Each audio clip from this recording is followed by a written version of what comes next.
اعوذ باللہ من الشیطان الرجیم بسم اللہ الرحمن الرحیم اللہم صلی علی سیدنا محمد وعلی آل سیدنا محمد واصحاب سیدنا محمد وبارک وسلم۔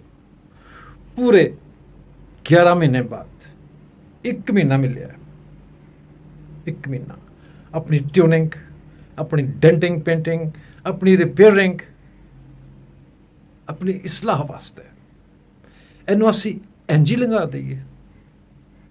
نہیں یار نہیں سنو، اینو اسی اینج کیوں لگا دئیے؟ سارا سال کمایاں کیتیاں، سارا سال خوب کمایا، دن رات بہت کام کیتے، بہت کام کیتے۔ ہوں تھوڑا سانا لے لئیے، کی خیال ہے؟ رب دا مہینہ، اے رب دا مہینہ میرے سنو، اے رب دا مہینہ، اے رب نو نہ دے دئیے، کی خیال ہے؟ ٹھیک ہے نا؟ السلام علیکم۔